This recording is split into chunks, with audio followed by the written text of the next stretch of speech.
نحمده ونصلي على رسوله الكريم أما بعد فأعوذ بالله من الشيطان الرجيم بسم الله الرحمن الرحيم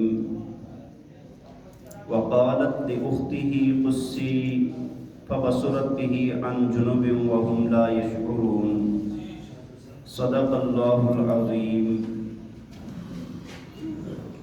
توجہ فرمائیں. سورہ قصص آیت نمبر 11. اللہ تعالیٰ فرماتے ہیں وقالت لأختہ قصی، فرمایا کہ موسیٰ علیہ السلام کی والدہ نے موسیٰ علیہ السلام کی بہن کو یہ فرمایا قصی کہ آپ ان کی کھوج لگائیں، ان کا سراغ لگائیں. جب بیٹے کو دریا میں ڈال دیا نا، اس کے بعد پیچھے بیٹی کو کہا کہ ان کو اپنے بھائی کو دیکھو. فَبَصُرَتْ بِهِ عَنْ جُنُبٍ وَهُمْ لَا يَشْعُرُونَ. اللہ فرماتے ہیں کہ وہ موسیٰ علیہ السلام کو دور دور سے دیکھ رہی تھی. وَهُمْ لَا يَشْعُرُونَ، اور یہ لوگ اس بات سے باخبر نہیں تھے، اس بات کا ان کو پتہ نہیں تھا. دیکھیں گزشتہ آیات کے اندر آپ حضرات سن چکے کہ اللہ رب ذوالجلال نے موسیٰ علیہ السلام اور فرعون کا واقعہ ابتدا سے بیان فرمایا ہے. بنی اسرائیل کا ابتدا سے بیان فرمایا ہے کہ فرعون ان پر بڑا ظلم کرتا تھا، اور ان کو بڑی رسوائی کے ساتھ رکھا ہوا تھا. بچوں کو ذبح کرتا تھا، عورتوں کو زندہ چھوڑتا تھا.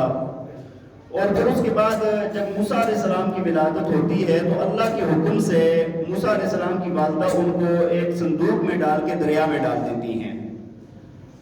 اب جب یہ ڈالا تو اللہ تعالیٰ نے ان کی طرف سے یہ وحی فرمائی تھی، ان کو یہ الہام ہوا تھا کہ ہم نے اس کو آپ کی طرف واپس لوٹانا ہے. تو اللہ تعالیٰ فرماتے ہیں کہ جب موسیٰ علیہ السلام آگے گئے تو ان کو فرعون کے گھر والوں نے اٹھا لیا اور وہ لے گئے جب محل کے اندر. تو فرعون کی بیوی حضرت آسیہ رضی اللہ تعالیٰ عنہ نے کہا کہ بھئی ہم اس کو پالتے ہیں. فرعون کا ارادہ ہوا کہ ہم اس کو ختم کر دیتے ہیں، اس کا کام تمام کر دیتے ہیں، کہیں وہی بچہ نہ ہو کہ جس نے میری سلطنت کو ختم کرنا ہے. لیکن اس کی بیوی نے یہ کہا کہ نہیں، ہم اس کو بچہ ہے، اس کو کیا پتا ہے، ہم اس کو پالیں گے، یہ ہمیں فائدہ دے گا، یا ہم اس کو بیٹا بنا لیں گے. بات سمجھ آ رہی ہے کہ نہیں؟ جب یہ کہا، اور دوسری بات یہ ہے کہ موسیٰ علیہ السلام کی محبت اللہ تعالیٰ نے ہر بندے پر غالب کر دی تھی. اتنا حسین بچہ تھا. اللہ تعالیٰ نے سورہ طٰہٰ میں فرمایا وَأَلْقَيْتُ عَلَيْكَ مَحَبَّةً مِّنِّي، فرمایا کہ ہم نے ان کی محبت لوگوں میں ڈال دی تھی. ان کی محبت نہ ہر ایک کو پیارا لگتا تھا. فرعون کو بھی پیارا لگا، لیکن اس کو یہ ڈر بھی ہوا تو اس وجہ سے وہ کیا کرنا چاہتا تھا؟ قتل کرنا چاہتا تھا. بہرحال بیوی کی بات مان لی. اس دوران اللہ تعالیٰ فرماتے ہیں کہ موسیٰ علیہ السلام کی جو والدہ ہے نا، ان کی جو مادری محبت ہے وہ بڑے جوش جذبے میں تھی. ظاہر سی بات ہے، ماں ہے، بچہ چلا گیا ہے اور قریب تھا. اللہ تعالیٰ فرماتے ہیں کہ وہ اس راز سے پردہ اٹھا دیتی، لیکن اللہ تعالیٰ نے ان کے دل کو مضبوط فرمایا ہے. اب جب یہی بات ہو رہی تھی، بیٹے کو ڈال دیا، آگے بچہ چلا گیا ہے. اب بہن کو کہہ رہی ہیں کہ جاؤ ذرا دیکھو کہ کیا ہو رہا ہے، بچے کے ساتھ ہے کیا ہو رہا ہے. ماں ہے نا، ٹھیک ہے جی. تو یہاں پر اللہ تعالیٰ نے فرمایا وقالت لأختہ قصی، فرمایا کہ موسیٰ علیہ السلام کی بہن سے وہ کہنے لگی کہ آپ ان کی خبر لگائیں. یہ جو قصی کا لفظ ہے نا، یہ کھوج لگانا، سراغ لگانا، یا کسی کے نشانات قدم کے لیے بولا جاتا ہے، کسی کے نشانات قدم کے لیے بولا جاتا ہے. تو بہرحال فرمایا کہ وہ دور دور سے ان کو دیکھ رہی تھی اور ان لوگوں کو پتہ نہیں تھا کہ یہ ان کی بہن ہے. اللہ تعالیٰ آگے فرماتے ہیں وَحَرَّمْنَا عَلَيْهِ الْمَرَاضِعَ مِنْ قَبْلِ، فرمایا کہ ہم نے ممنوع قرار دے دیا ان پر، موسیٰ علیہ السلام پر جتنی بھی دودھ پلانے والیاں ہیں نا، ان کا دودھ ہم نے ان پر ممنوع قرار دے دیا.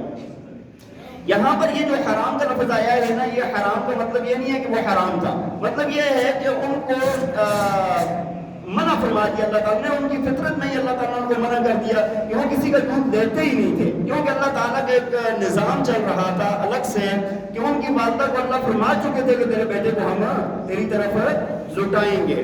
تو بہرحال فرمایا کہ تمام دودھ پلانے والیوں کا دودھ اللہ نے ممنوع قرار دے دیا. فقالت هل ادلکم، تو چونکہ موسیٰ علیہ السلام کی بہن بھی وہیں پر موجود تھی، عورتیں آ رہی تھی جا رہی تھی کہ بھائی فرعون نے ایک بچہ لیا ہے جس کو دودھ پلانے والی کی ضرورت ہے. بہت ساری عورتیں جاتی تھی کہ بھائی چلو اجرت ملے گی اس کے اوپر، لیکن کسی دودھ والی کا دودھ نہیں دیتا تھا. تو موسیٰ علیہ السلام کی بہن نے کہا کہ هل ادلکم علی اہل بیت کہ یکفلونہ لکم، کیا میں تمہیں ایک ایسے گھر والے نہ بتا دوں کہ جو اس کی کفالت کرے، اس کی کیا کرے تمہارے لیے کفالت کریں، اس کو دودھ پلائیں. یعنی وَهُمْ لَهُ نَاصِحُونَ، فرمایا کہ اور وہ اس کے خیر خواہ بھی ہیں، اس کے ہمدرد اور خیر خواہ بھی ہیں. اچھا روایات میں آتا ہے کہ جب یہ بات موسیٰ علیہ السلام کی بہن نے کی نا کہ وہ اس کے خیر خواہ ہیں، تو حامان کو فوراً ذہن کے اندر آیا یار کہ اس کو پتہ ہوگا کہ کس کا بچہ ہے یہ. اس نے پوچھا بھی کہ کیسے خیر خواہ ہے، کون ہے یہ؟ کہا میں تو یہ فرعون کا کہہ رہی ہوں کہ وہ اس کے خیر خواہ ہیں، اس کے گھر آتے جاتے ہیں، اس کی خیر خواہی چاہتے ہیں. کہا موسیٰ علیہ السلام کا تھا، ٹھیک ہے، تو اس کے خیر خواہ، اس کا مطلب کہا کہ میرا مراد کیا ہے، فرعون ہے. بہرحال یہ بات ادھر دب گئی. اس نے کوشش کی تھی حامان نے اس وقت اس بات سے. فرددناہ الی امہ کی تقر عینہا، اللہ فرماتے ہیں ہم نے موسیٰ کو ان کی والدہ کی طرف لوٹا دیا کہ تقر عینہا، تاکہ وہ ان کی آنکھوں کی ٹھنڈک بن جائے، تاکہ وہ ان کی آنکھوں کی کیا بنے، ٹھنڈک بنے. ولا تحزن، اور فرمایا کہ اور وہ غمگین نہ ہو.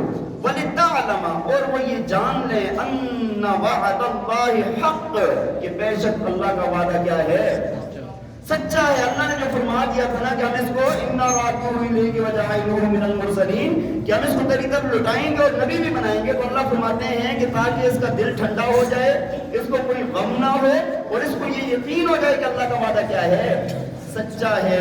ولکن اکثرهم لا یعلمون، فرمایا لیکن اکثر لوگ اس بات کو جانتے ہیں. اللہ تعالیٰ کے غیبی نظام ہے جو حرکت میں رہتا ہے ہر وقت، بات سمجھ آئیے، لیکن انسان جانتا نہیں ہے. اللہ تعالیٰ ہمیں عمل کرنے کی توفیق عطا فرمائے. وآخر دعوانا